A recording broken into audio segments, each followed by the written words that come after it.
Hello, beautiful YouTube. Hello, beautiful YouTube. It is Emily. Welcome to all the longtime watchers. Hello to anybody who's tuning in for the first time. Check and see if you're subscribed. A lot of people who watch aren't, and of course I would appreciate being able to share the messages that I feel inspired to share. Okay, where should we begin? Let us begin today with talking about this. Okay, I'll tell you a little bit about myself if you're brand new and just tuning in. So I grew up in Salt Lake City, Utah, and then I received a bachelor's of science in psychology from the University of Utah and was primarily drawn into social sciences when I was young. And then at that time, though, I was playing college soccer and very athletic.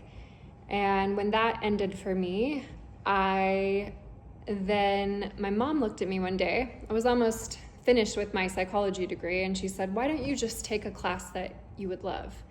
And I love to write. So I took Derek Henderson's creative writing class. And truly an inspired human being, this man inspired me to think like, oh, maybe I could become a writer. And so that journey took me to Las Vegas, where I had the honor and privilege of studying with one of the greatest American poets I know, Professor Donald Ravel. And Professor Donald Ravel was also a very he had the joie de vivre and the je ne sais quoi, and the light of God was present within him. And he shared it with all of his students. From there, I didn't like living in Las Vegas. As a very sensitive and empathic person, you can imagine that was pretty difficult. Luckily, I lived really far out on the edge of the desert, and was actually very peaceful out there at night. The desert has this calming quality to it for me. Desert. Anyway, so I left the desert and I moved to Chicago, where I started art school. Now, when I applied for my master's program, I applied to all different schools all over the country. And I was admitted into a few different schools, one of them being Naropa, Allen Ginsberg's School of Disembodied Poetics. Okay, I went and did a tour of the school, and I felt like that was not the right fit for me. Okay, but I had also been admitted to the School of the Art Institute in Chicago, and growing up in Salt Lake City, I was not really art school was exciting for me. I was like, of course, I want to go to art school. So I did. I went to art school. And there I met someone named Ben Ramke, who is another incredibly talented American artist. I will always think of Ben as the magical Ben Ramke. I think what I learned most with Ben was we would go walking around the museum, and Ben would spend a long time looking at just one piece of art. It wasn't like when my family would go to New York City and we'd go through the art museum and just circling fast, quick, all this art in one day, not like that. This is walk across the street, go to the museum, find one piece to examine, sit down, look at it, and sit with it, and do it multiple days, and come back to it often. Okay? This is what Ben showed me. So I also would like to say deep gratitude to a woman who I knew believed in me. Also being a very sensitive, intuitive person, it's always really clear when someone doesn't really believe in me. Janice DeSaulnier, she believed in my art. Like, I am grateful for her. So did Ben. So did Dawn. So did Derek. So did Catherine. Actually, so many people believed in my art. And after that, I applied for a doctoral program. I only applied for 2 programs because there were only 2 places that I felt like I wanted to go to. One was the University of Denver, which when I was admitted in 2012 or 13, I'm not being like an asshole and like talking about how great I am, but it was like the #1 creative writing program in like all of the universities in America. It's like a great program because of the people who were there, okay? At that time, Eleni Sikilianos was teaching. Eleni Sikilianos is a great American poet. Her grandfather was like a Grecian poet. Like, Sikilianos is a very like powerful Grecian line. There was also this incredible Southern Baptist like root work teacher, someone like another incredible line, and her name was Sila Satterstrom. And so with the help of Nick Gulig, I would definitely want to say Nick Gulig helped. Nick Gulig was like my favorite friend in my PhD program. I don't know if he would say the same about to me, because at that time I didn't know that I had celiac. So I didn't do much hanging out because like I was barely hanging on, as sensitive as I am. Teaching in the university, teaching in the writing center, taking all of my classes, writing all of my papers, and like, it was a lot for me as like a very sensitive person. So I was like also dealing with celiac disease, which comes from my grandma's side. Anyways, I didn't hang out with everybody as much as I wish I would have, but I just didn't have the energy or ability to. I was doing like the best I could to get through the program, and I did, with flying colors, actually. I remember the day I passed my doctoral exam. Scary. It's a little scary when you're like in there, and Ben Ramke walked out and he shook my hand and he said, "Congratulations, Dr. Motskis." And I was then a doctor of poetics. Okay, so after that happened, I went back to Salt Lake City, and I started hanging out with 2 particular women. Now, nothing's important about this other than the faith of these people. Okay, they came from religious backgrounds that were different than mine. Okay, I grew up in Salt Lake City, Utah, but I was never of a Mormon faith.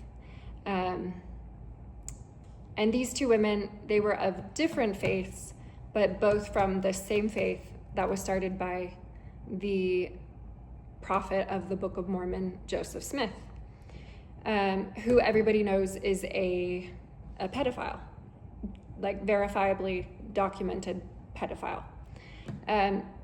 Now, if you've ever visited Salt Lake City, like, it's pretty creepy, the feeling here. I mean, it's getting better, but it's like, it still just has like there's a feeling here that's like, that you just don't feel in other places. So one of the women that I started working with, she was, I believe, sealed for a time and eternity in the temple because she had been married in there. And the other one was, came from polygamy. So I didn't know anything about spirituality because my mom and dad took me to the ski slopes, and like I spent every Sunday skiing with my dear friend Erica Steinvorth. Like, we were 2 non-Mormon people in Utah back in the early 90s and 80s, and like we would go skiing on Sundays. So nature was our church. And I did want to get baptized at one point, but my mom and dad were like, no, you're not Mormon, you're everything. That was always the same answer I got. You're not Mormon, you're everything. All right, so I had always been what I now know to be very deeply clairsentient. Clairsentience is a type of spiritual intelligence that's whole feeling, like full feeling. And it's I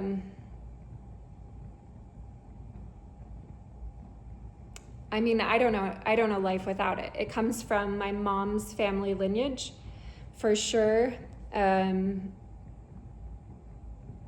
My grandmother is like very intuitive, very sensitive, very heart-centered. My mother is as well.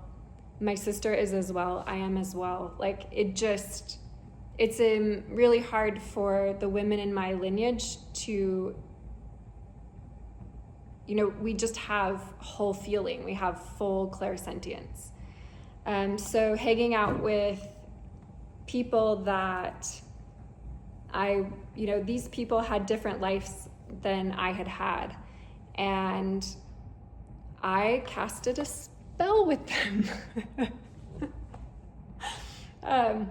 Which I now know the greater reason why we did it, which was to free women and children all over the world from toxic patriarchy. So this spell involved an experience that I opted into. I didn't understand. I didn't know what I was signing up for. This one woman kept talking about a war. Just like all these things. But I didn't believe, okay, first of all, I really didn't believe in magic. I had no idea what occultism was. Like, no idea, zero.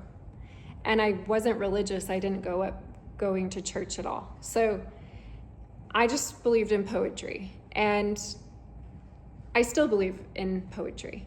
I think poetry is the one thing that AI cannot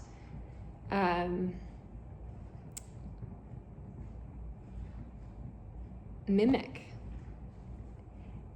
Poetry contains even AI will say AI sucks at writing poetry, and it does. It sucks at it because poetry comes from this place.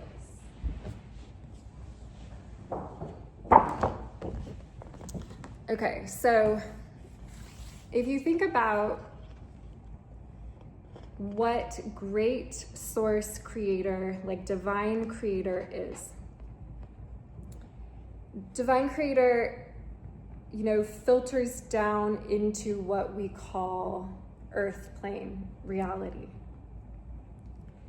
And you've seen your chakra system, and so you know that divine source touches your crown, which is often purple, and then moves into your third eye, which is the blue, and then into your heart and your high heart, and your solar plexus, and your sacral, and your root. And this is a very holy, light source consciousness, organic light. It's like, it is source, it is God, okay? And on this earth, and I'll just share with you from my perspective, because I am not a member of any religion. I have been baptized in Mother Nature's living waters by priestesses that have been my friends for many ages. But the only thing that I am here for is the truest, purest light of source. And that there's all these different religions, and they all think that like in Mormonism, it's like our church is the true church. Everybody else's church, they don't know what they're talking about. Our church was written by a pedophile. But the gospel of our church was written by a pedophile, but our church is clearly the true church. Hello? Hello? Anything that's truly godly and divine is going to not be attracted to small children and young teens, and anything that's truly divine would not kill indigenous people to build your temple. No, that's called an Archon, what is known as an Archon in other times. Human beings are not naturally pedophiles. That is an unnatural thing. If you have an awakened human heart, you respect all beings. You care and love for women and children. You care for their emotional bodies, their mental bodies. Like, people who deal with pedophilia need to be healed, okay? I mean, some people will just be like, no, like lock them up, put them away, put them in a cave, blast them off a spaceship, send them to Mars, like whatever. Okay, no, I think we need to heal them. Obviously, they're sick, but their sickness can be healed because it is not natural. Like, a human being that's a pedophile is a human being that is being run by an Archon, not just a regular person. So, okay, so talking about all the different religions. Okay, so source filters down, and and then it spreads out into what reality is. So when working with beings, I don't go looking for spiritual beings to work with. I let them come to me, because I didn't go looking for Mary Magdalene when she came into my living room, and I did not go looking for mother dragons either. Like, that was not even something in my realm of consciousness when it happened. And I do not go looking for beings, okay? If beings want to work with me, then I let them come to me, and I don't necessarily work with them if it's not in alignment, or I don't have, it's like, just because a really high holy being wants to work with you as a priest or a priestess doesn't mean that you need to give them permission or consent. So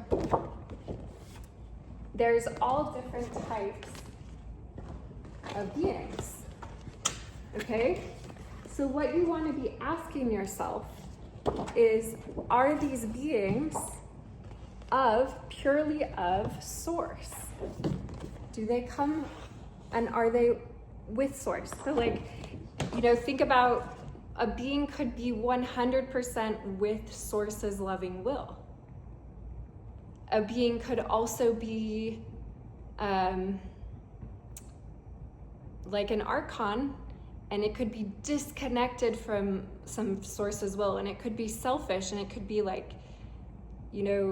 narcissistic and greedy, and if you come to Utah, the collective greed, people. Okay, I am 40 years old. I am living at home in my mom and dad's house. My mom and dad started out broke. Literally, my mom paid for her own wedding ring that my dad put on a credit card. Everything that they've built, yes, you might see these surroundings and you might think oh wow, this woman has all of this stuff, right? This is my dad's hard work. And my dad is not greedy by any means. He supports so many people in the business and company he built, and he is my dad is a kind dude. He's really wise. I really came to a really wise dad. But, okay. My dad is the black sheep in his Mormon family, by the way. Okay, so, but they were converts, okay? Not like the original bloodlines. All right, so the Shakti goddesses of Kali. Okay, this is the Hindu tradition, from the Hindu pantheon of what is the blue people, the blue aliens. Okay, Kali, yeah, she's scary. She looks scary. If you Google a photo of Kali and look at her, like, you will see a blue woman that is fearless in the face of demons. But Kali is just the first expression of the Shakti goddesses. Kali is power Shakti. Of course, Kali gave birth to Durga. Kali, Durga, and then there is Lakshmi, and then there is Saraswati. Okay, Saraswati is like the muses in many ways from antiquity, all 9 of them together. The muses like Polyhymnia or Urania or Euterpe or Clio. The muses is a Grecian. Think of how much like creativity came out of ancient Greece, like how inspired these people were. Okay, now there are the rainbow-bodied Nagas of Tibet. Okay, you know, I just want to bow, like I bow to the bodhisattvas of the world that have devoted and dedicated their life to literally, like, you know, people are like, oh wow, I took a mushroom and now I'm enlightened.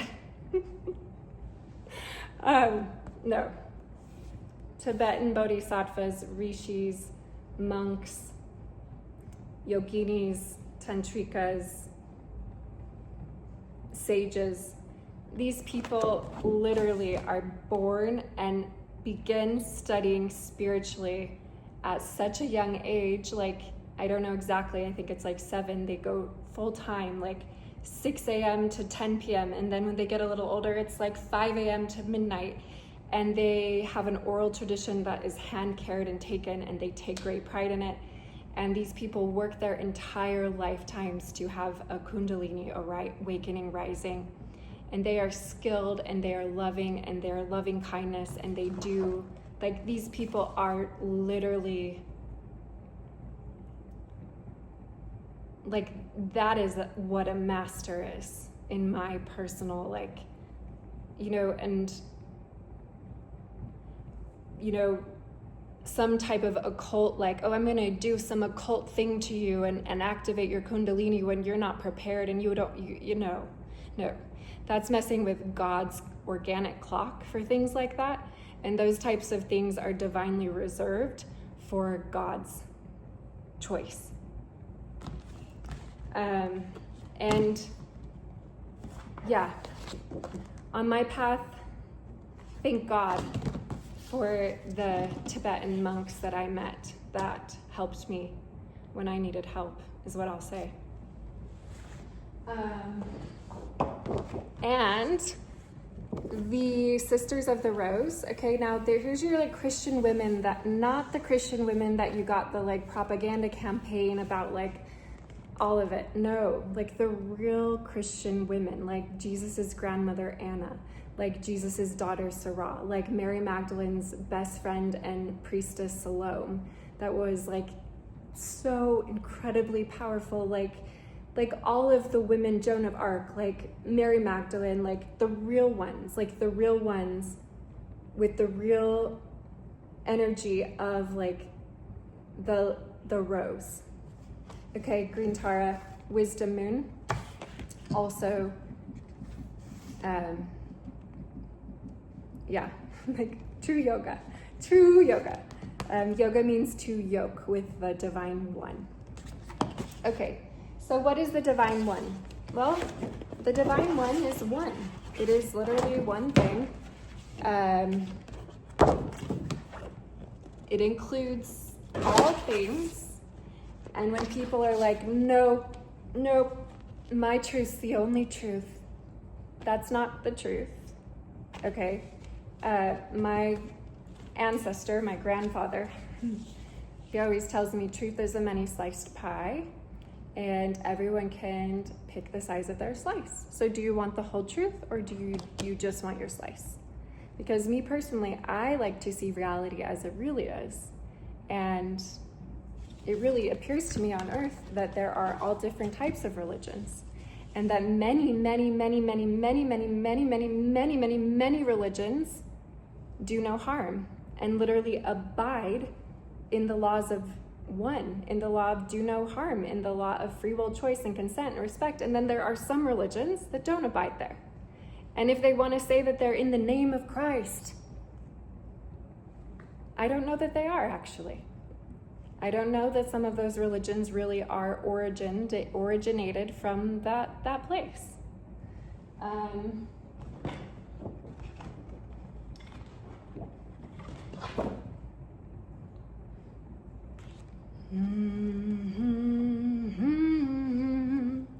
I love purity. Ooh. Change. Okay, a lot of people go their whole lives and they never allow themselves to change, ever. They are not open-minded, they're closed-minded, they are stuck in things that they were programmed through shows or things. They're stuck in like inherited family belief systems. They can't, some people are very locked in and they can't make change. Other people are open-minded and they, however long, okay, say a being comes to you and is like, I want you to be my mouthpiece. I want to be your guardian. And say you're like, I don't know, like, okay, should I do this? So the being comes to you, you then go research and read all about this being and what this being is about, and what is the story of this being? What are the, does it feel? And then you just take all of that information and you let it simmer, and you don't have to make a choice right then, and you wait, and then you one day just know in your heart, like yes or no. And if it's a yes, then it's a two-way initiation. If that being wants your help, that being has to respect your free will.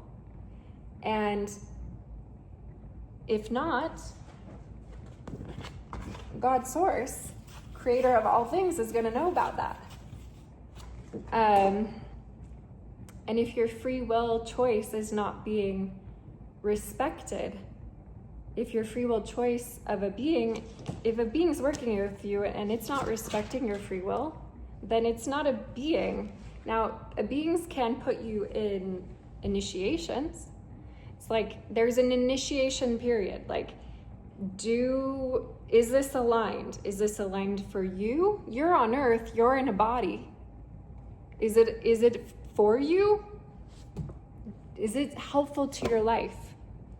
Or is it not for you? Is it destructive to your life? Okay. I'm passionate about sharing this message because I was so naive to the spiritual realm of life. Like, I was always a deeply spiritual person. I grew up with a grandfather that taught me how to meditate when I was very, very young, and I could like astral project out of my body and like move all around the room like in 5 seconds after like meditating for a minute. And I practiced for many, many years, like chanting in my closet ohms, and like meditating, quieting my mind. Like, these things, poetry for me is such a spiritual practice. So like always, my whole life has been deeply spiritual. But in terms of like knowing the rules or things like that, yeah, I was underprepared for what happened to me. And it was really hard. I mean, like, I can't get back those years of my life. And I could be sad and I could cry, and I have. But I am not a victim to someone putting me in a war that is not my war. And if that happened to me, I really choose to become a peacemaker and a grid holder and a guard keeper of what is truly loving, free will consent, do no harm. Because a lot of people are attuned to like a lot of Christianity. Like people are tuned to types of Christianity that are not Christian in the sense of like the true Yeshua, the Nazarene.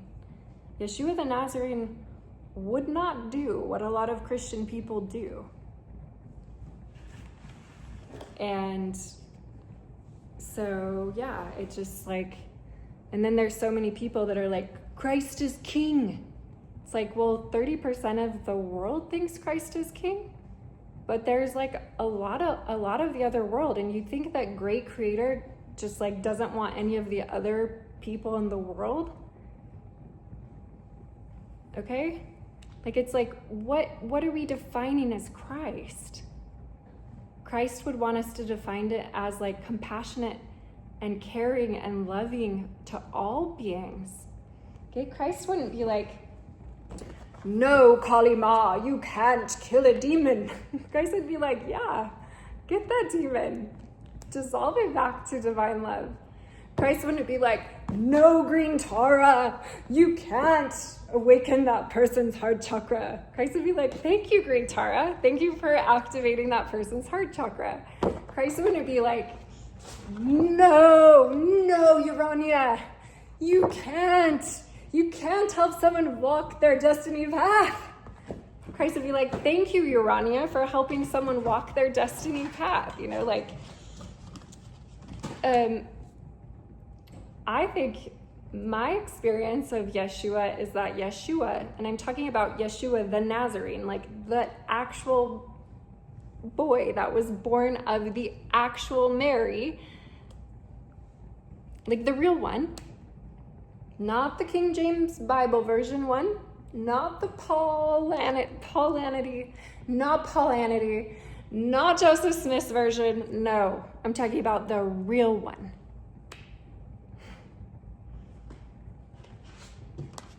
That one would have the incredible consciousness to know what is 100% in alignment with divine source love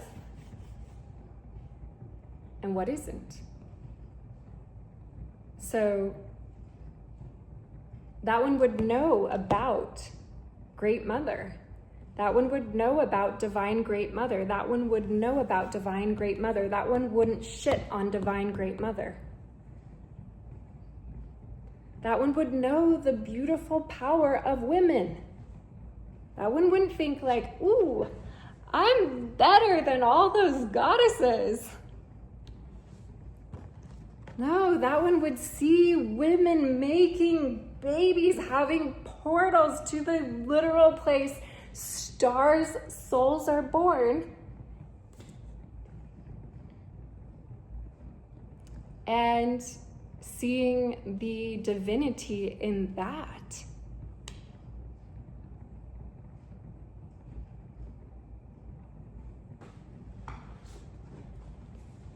You know, what great creator, divine source, like God, if everything is God and everything we come down into God experiencing and learning about God and all of God's different fractals, and some fractals are really filled up with God's light, and some fractals are not filled up with God's light at all, and everyone's interacting, but it's all this like play. It's just this like beautiful, it's this beautiful experience, and the gift is the gift of our human life. The gift is the gift of, like, you know, some people, and I've been one of these people that's been in such pain that I never wanted to end my life, but I couldn't see the purpose of like living this life if it had that much pain in it.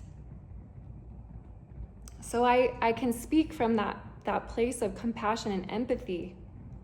But when I was going through that, I was being spiritually attacked. I was being like literally harmed.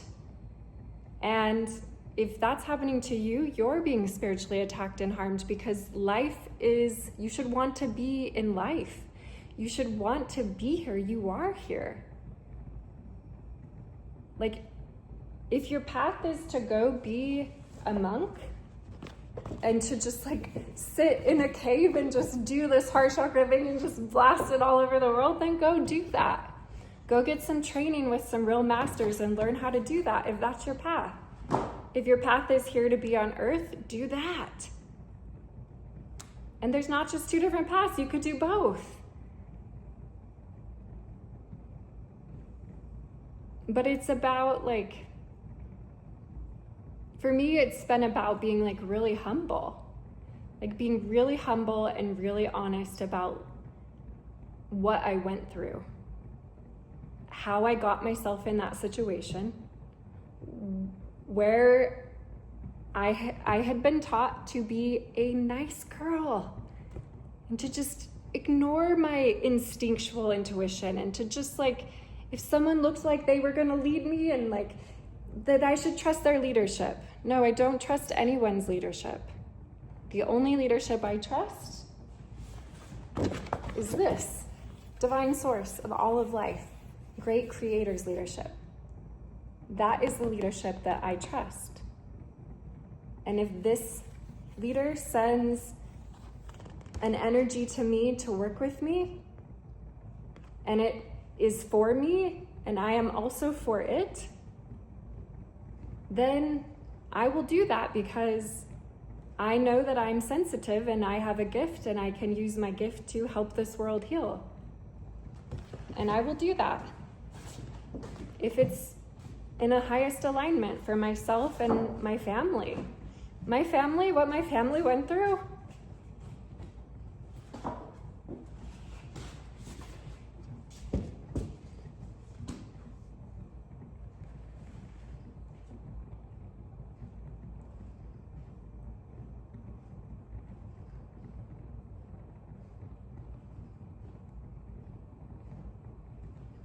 Hurt people hurt people.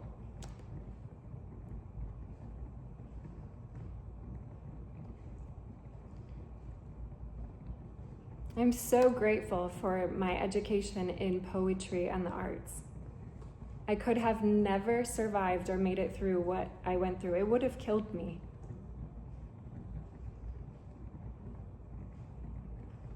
To realize that you put yourself in a dangerous situation that the people you were with, they didn't actually honor your life, really.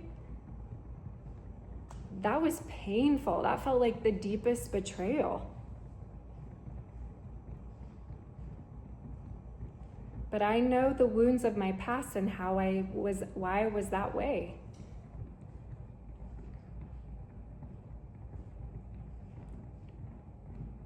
And there was this moment when I received the clearest message that was like, no, God's source is stronger than any of this pain. And for anyone out there who's feeling pain, God's source is stronger than any pain you are feeling.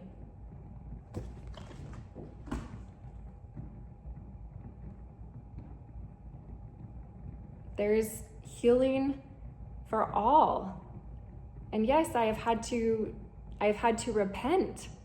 I've had to repent for foolish things I did. And I've had to forgive. I've had to forgive people who hurt me. And I've had to find my strength to make it through it. But I know that I can take foolish deeds and turn them into inspiring feats.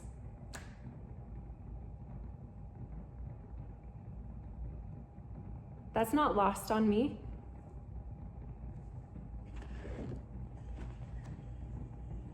And so if I come from a long line of women that are deeply sensitive and intuitive and compassionate and caring, but have been really hurt by a very toxic patriarchy, then I will gladly be the person in that in my lineage to heal that and make sure that no other women in my line have their spiritual ability abused or taken advantage of.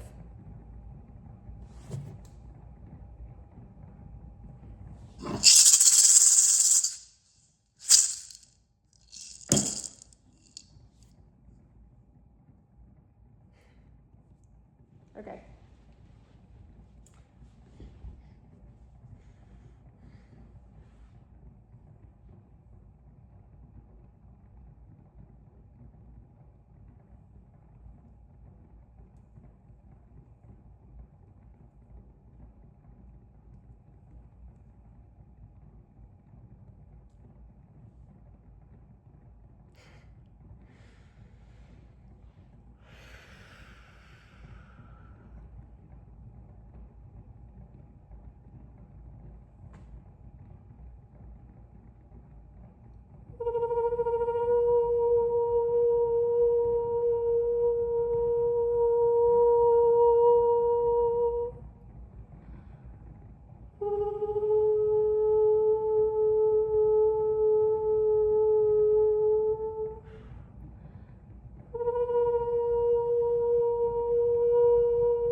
Miawina aya kaina aurash.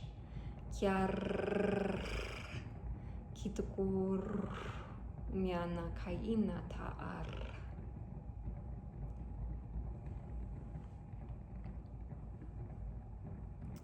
Also, it's not just human beings that are going through the ascension, or really the light body grounding it, like, like being in your light body here on earth. It's also about any of these deities from ancient times also going through their purification and fully reuniting with that which is the beautiful, great creator source of all life. And, like, America.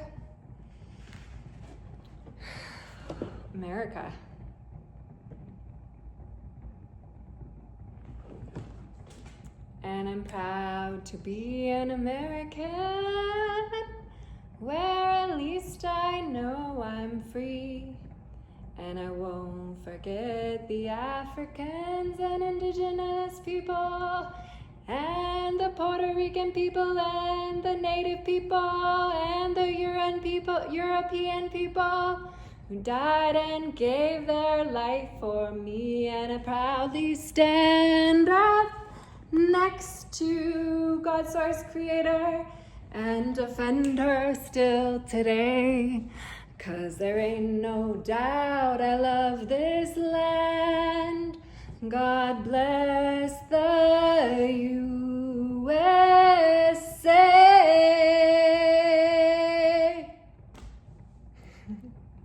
Much love.